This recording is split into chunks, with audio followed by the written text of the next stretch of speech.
years in development. From the announcement to its completion, there's a new sound rising over the river.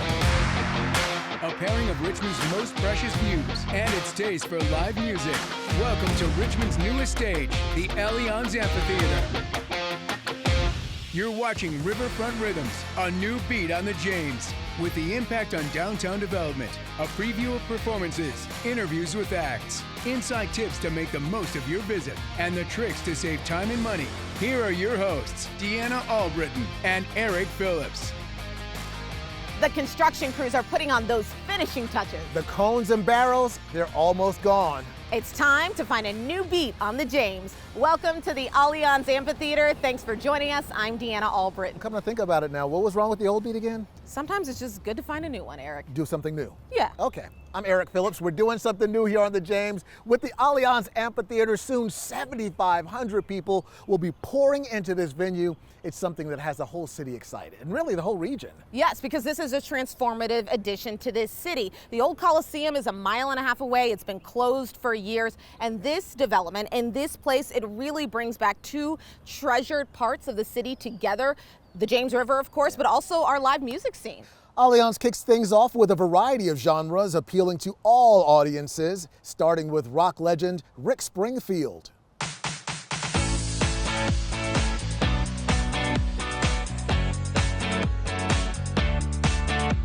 This 7,500 capacity venue is bringing a tidal wave of talent to the James River. In June, the psychedelic sounds of Glass Animals come to town on the 11th. 1 week later, swoon to the smooth harmonies of Boyz II Men, bringing their timeless R&B hits to the stage. In July, two of the biggest names of the year so far hit the stage, one of which comes from Virginia. Dave Matthews Band returns to Richmond for 2 nights of jam band bliss on July 15th and 16th. A tough act to follow, but if anyone can do it, it's country superstar Brad Paisley, rolling into the River City on July 17th. In August, pop-punk fans rejoice as Simple Plan and Bowling for Soup deliver high-energy performances on August 26th. Then bluegrass queen Alison Krauss gracing the stage on the 29th. Next, the laughs come in September. Comedy icons Steve Martin and Martin Short bring their Dukes of Funnytown tour on the 20th. Then Weird Al Yankovic Bigger and Weirder tour stops by on the 22nd. And that was Heather Hope highlighting some of the headliners you'll see here. And speaking of some of those headliners, you'll be in the audience for at least one of them. I'm a little bit jealous. Boyz II Men coming up soon. I am very excited. I'm even off the next day. I really got to soak it in. This will be my 3rd time seeing them, I think. But I'm also coming for Glass Animals. I'll be on the lawn with some friends, and I might be making some plans for Simple Plan. Okay, all right. Yeah. I'm jealous, a little jelly. Yeah, but that's not the last you'll hear of them, because we weren't just content to tell you who's coming. No, we also sat down with some of the musical acts, including the indie band Dispatch and legendary and beloved Richmond heavy metal band Gwar. Hear what they have in store for music lovers this summer on the James. That is coming up later in our show. Tune in if you're late to see this about 40 years of Gwar. But first, Eric, folks are going to need to know how to get around once they get inside the theater. True. For that, though, we're going to leave it to the experts.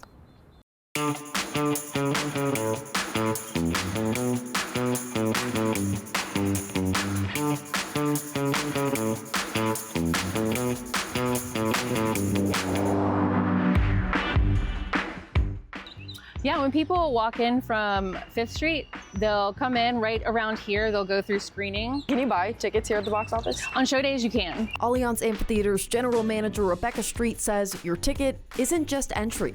It's your all-access pass to an unforgettable night. So 2 ways to go. Accessible ramp, you can go this way, but I like to take the stairs.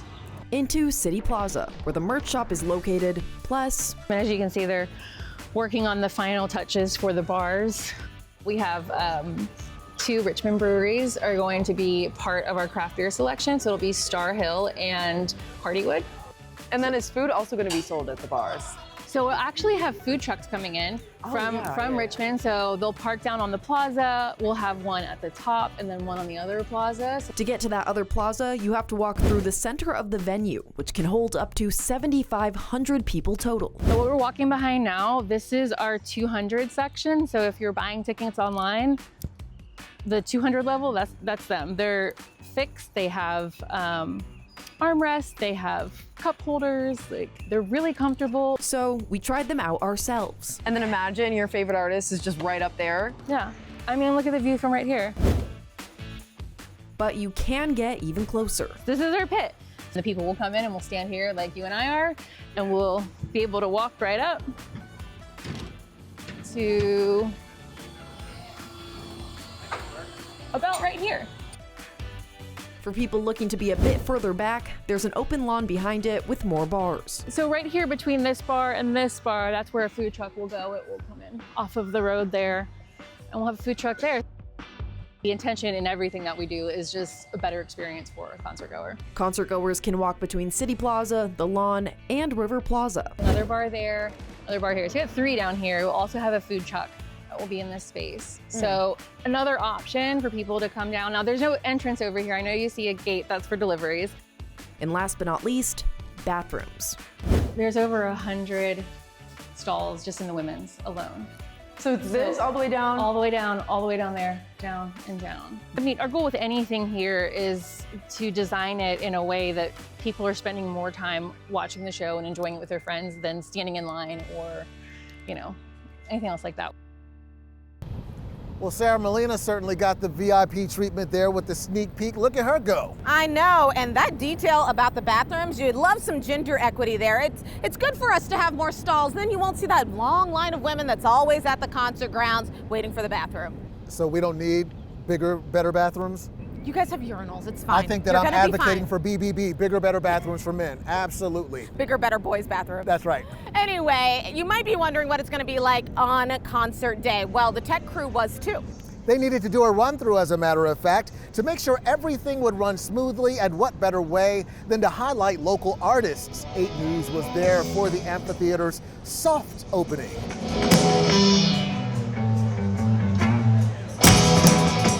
People filled the seats to enjoy the very first concert here, and we talked with fans about what they think about the theater. We're really excited. I grew up in Richmond, and so to have a venue like this it's phenomenal. We've already gotten tickets to a couple of shows, and we're pumped to be here tonight with the kids too. It's better than it looked. What we could see from the road was nice, but coming in and everything they've got going on is really, really sweet. The size is insane. Like, we can have really great bands come out here, and I'm excited to see all that. The lawn really caught my eye, so here I am. It's great. There's like a little wall there, but it does not block the stage at all. Like, a lot of people can fit on here. It's perfect. So you just saw the view from one seat in the house, but when you buy a ticket, like Deanna did, you want to know about your seat in the house. So Deanna, have you found your seat? Yep, section 202, row R, seat 26. I'm going to see Boys to Men. And you know, when I bought my ticket, I had not a clue what this seat meant, but now I do know what the view looks like.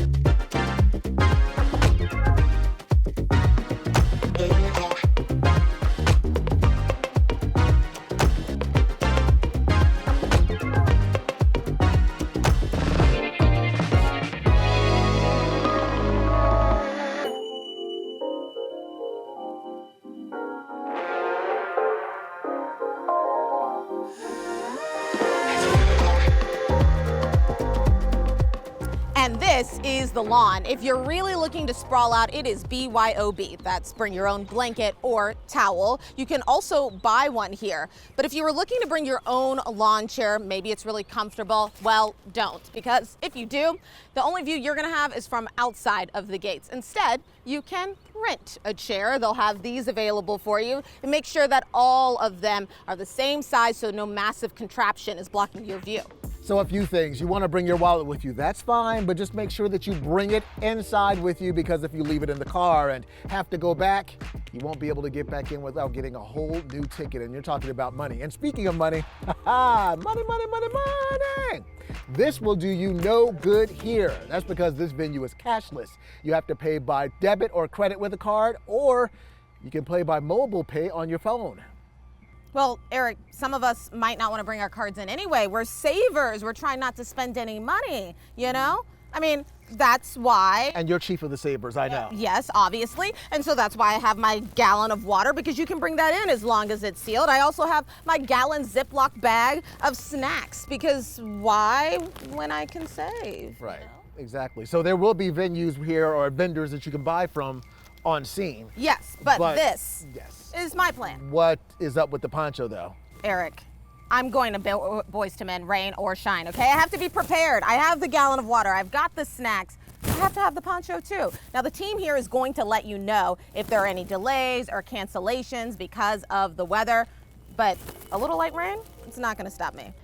I also have my clear bag. You can have other small bags that aren't clear too. They just have to be 6 inches by 9 inches or smaller, so something like a fanny pack here. And remember, all bags can be searched when you enter. Good information, but wait, where do we park? That's always a concern. Yeah, and that's an especially good question here, because right now the amphitheater doesn't own any parking. There is some parking available down the hill, but that is on a first come, first served basis in the Tredegar Street parking lot next to the Civil War Museum. But remember, if you do have mobility issues, that is a little bit of a ways away from the elevator that they have going into the theater. Since that's the case, you might want to consider taking the bus. The 87 drops off at 2nd and Browns Island Way, just a few minutes walk away. There's also ride sharing, and you could take a taxi. There's also biking to the venue. Yeah, get that heart rate up before you get here. So that's just about everything on the concert goers to-do list. Everything, of course, besides vibing, hearing the tunes. And for a lot of businesses downtown, your vibes equal dollar bills, y'all. That's because beyond entertainment, the Allianz Amphitheater is expected to stimulate economic activity in the region and generate more than 300 jobs. Let's take a look at the rest of the numbers. When you look at the major acts that they were able to get on the lineup this summer, that's going to lead to tourists coming into town, staying in hotels. And this summer, the city of Richmond will be seeing a lot more than just tourism once the Allianz Amphitheater opens. More than 30 musical acts are set to perform at the 7,500 capacity open air venue starting June 7th. And it's not just residents who will benefit from the entertainment. We expect significant spending outside of the venue itself. Matt Welsh, acting director for Richmond Economic Development, says the venue itself is expected to produce $12.4 million in tax revenue over the first 20 years. Offsite spending on hotels, restaurants, and stores, another $15.3 million annually. And that's not all. There will be a community benefit fee on every ticket that will be used for charitable purposes. Nonprofits will also get a piece of the pie. For each ticket sold at events, a community benefit fee of $1 will go toward charitable causes throughout the city. That's up to $7,500 per show. Welch also says it will draw more people to the riverfront broadly. It's really going to continue to activate the river so people can come down not just for festivals, but more consistently and have things to do and places to spend money while they're there. That was Jamal Williams reporting. So it really does seem like there's going to be a lot of impact here, especially good to hear about what we'll be doing for our nonprofits. Yeah, that money will go far for the nonprofits, but you know, money doesn't always go far everywhere. That's true. Diamonds are worth a lot more.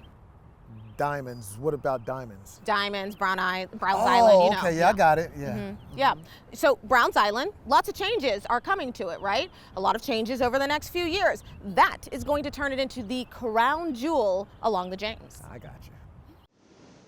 The spotlight is on Richmond's newest stage, the Allianz Amphitheater. The open-air venue plans to seat thousands of music lovers. But even closer to the James River, a different kind of stage will be set. One for nature, neighbors, and a new way to enjoy the city. Because it is so popular, we would like for it to be a better park, a more engaging park space 365 days a year, rather than just on the days when there are events. Browns Island sees more than 1 million visitors each year, even without having basic infrastructure like permanent restrooms and water fountains. That's part of the reason why $30 million is being invested into its transformation. Lisa Sims and her team at Venture Richmond are spearheading the project. Fast forwarding to 2026, we're talking about the opening, we have the amphitheater, we have so much of this, commercial space and properties being built up in the area. For you, what does that look like? What is the area going to look like the next 2 to 3 years? We would like to see this as a new neighborhood, not a place that is empty during the day, but a place that is vibrant, full of people, full of bodies walking around. The plans include everything from ADA accessible walkways and play areas for children to terraces that'll bring people closer to the river. And yes, new bathrooms. With the new amphitheater expected to draw even more foot traffic to the riverfront, the makeover plan for Browns Island couldn't come at a better time. But as it turns out, these projects aligning is purely a coincidence. This is all happening at the same time, and it seems unbelievable, but that's truly what has happened. Back in 2012, Richmond city leaders approved an extensive long-term plan to develop the riverfront as the heart of downtown. That vision included the first plans to revitalize the island. Then the momentum started building in 2019 when Venture Richmond got the green light to bring the concept to life. We see this as a place for the entire region to come and sort of converge and be sort of, our own Central Park, if you will. Near the amphitheater, CoStar is also building a new office space with restaurants, highlighting a broader transformation happening along the James. Sims believes the development will encourage people to spend more time on the island. Construction could begin as soon as this fall, and while the park will be closed during that time, the hope is that once it reopens, people won't just pass through, but they'll stay and experience the riverfront in a new way. And that was Danelle Dukin reporting there on, I think, the most important change, the public bathrooms coming down there. Oh, that's the most important change? I mean, everything she just talked about, and that's the most important change. Listen, I've been on a bathrooms kick tonight, I know, but here's the big deal. It's a critical function. You need to know what's happening there. A critical function for the critical function? It is. When okay. you gotta go. But enough about the bathrooms, okay? Because we have saved some of the best for last. We wanted to take you inside the minds of the creators you're coming to see play their music right here on this stage, which, as you can see, they're still putting the finishing touches on, Eric. They are. From openers to headliners. I'm talking about groups and bands, including the most famous band you never heard of, Dispatch. Yeah, so this jam band is headlining on June 10th, and we wanted to see what they had to say about their time here. Dispatch to me was just kind of like it was like a mythical legend, like a Bigfoot. Like, I'd heard of them. I'm like, yeah, I hear they're a really cool band, but I've never took the time to listen to them. And I think I ended up listening to you guys all day. I was watching your live shows. You guys are just contagious. How did you guys keep this same groove from the late 90s to today? That's honestly our hope. So thanks for sharing that with us. We're sort of known as the biggest band you've never heard of. And but we're hoping that when people listen to the music, they just go, "Oh, listen to that again." Oh no, the yellow jacket got stung. Got your mama's blue roller skates on. Jump back and hide in the sheep shed. So recording records, we love it. Recording and everything that happens off stage, it's a lot of fun. But if we had to choose just one thing, it would be playing live in front of people to get them to sing and dance and hopefully leave, feeling filled up. Yeah, it's a gift to try to create that space. You guys filled up Madison Square Garden. That's not an easy task out there. We did it 3 times. 3 times. Look at that. Yeah, it was mind-boggling. We hadn't played in 3 years, and so our entire fan base came to New York, and we were kind of nervous about should we try for 1? We were so like, wow, it was the first time an independent band had ever played Madison Square. And then to get 3 cracks at it, it was awesome. You guys do a lot of humanitarian work. Can you tell me a little bit about some of the projects you've done in the past and some of the projects you guys are currently working on?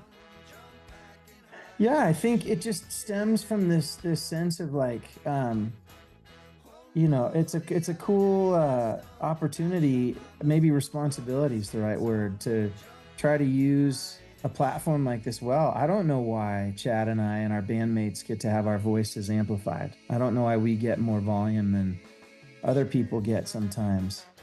But there's a lot in the world that we can do if we do it together, and that, you know, individuals can do, you know, awesome things, but together there's a special thing that happens when lots of us come together.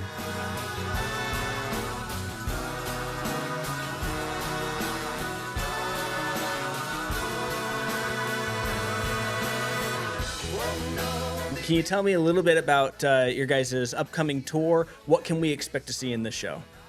A lot of new songs. Like, we get so amped to play new songs because we're envisioning them, what happens on stage, how do we play them live. So when you're in the studio, it's just capturing what you hope is the best of each of your bandmates. And man, I can't wait to stretch this out and have a long solo here, improvise this here. What'll be different each night is where the sit-ins happen, where the collaborative stuff happens, and who's singing with who and who's playing guitar solos with who, and it should be a lot of fun.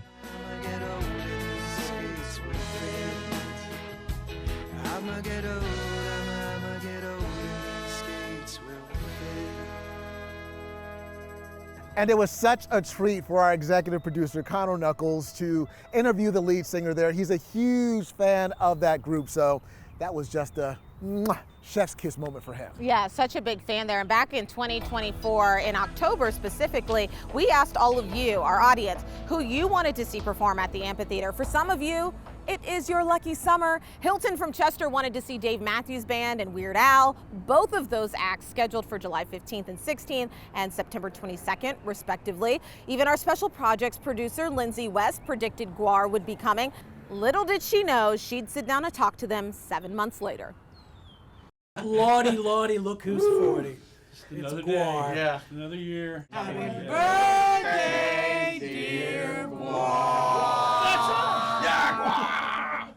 Happy birthday to you. And you smell like a monkey and you look like one too. A monkey? A monkey. Thank you. Yay! Here's the 44.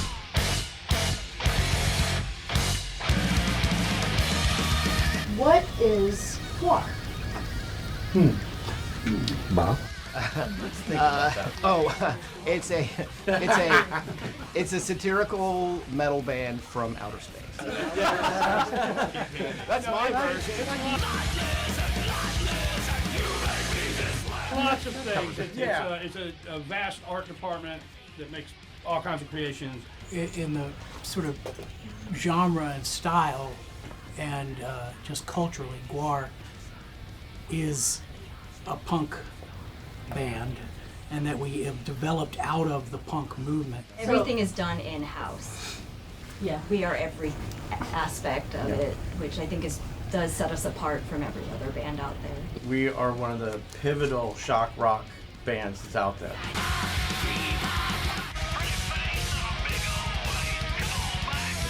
We break people down. Yeah. Emotionally. Spiritually, we destroy them.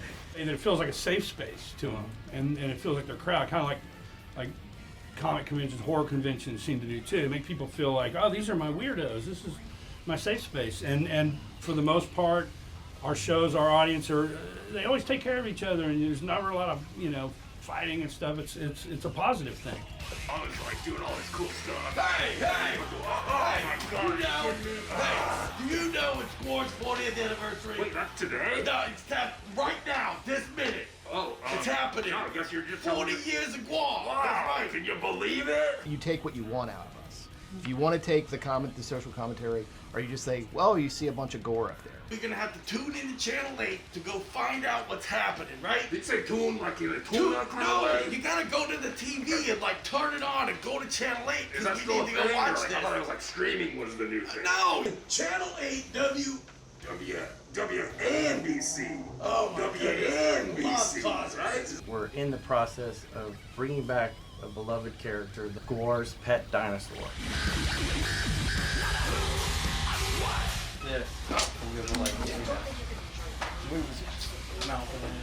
I think Gorgor 2 is kind of symbolic of Guar's expression. From the very beginning, like this big dumb looking dinosaur was there. But it was just like covered in like camouflage and a guy walking on like 5-gallon buckets, you know. Guar has kind of almost stayed the same in a lot of ways, and the rest of the world has changed. They've sort of caught up with, you know, because when I went to college, everything that Guar was doing was not what VCU wanted you to do. Right. Talk about a Richmond expression.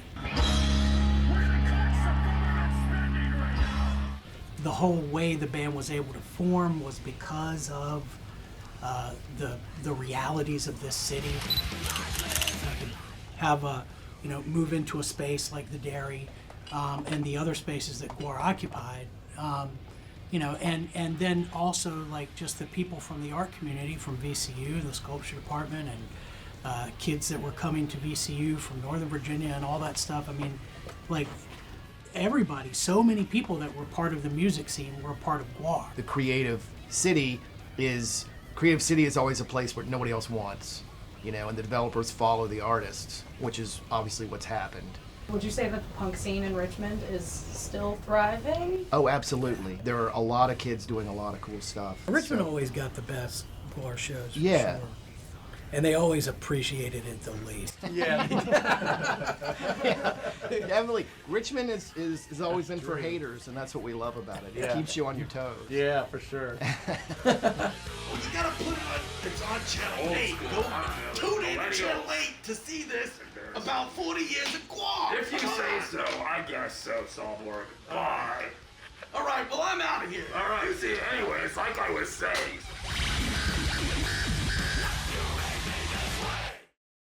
So with that, we can't wait to see you out here this summer enjoying some Riverfront rhythms. We hope you find a new beat on the James.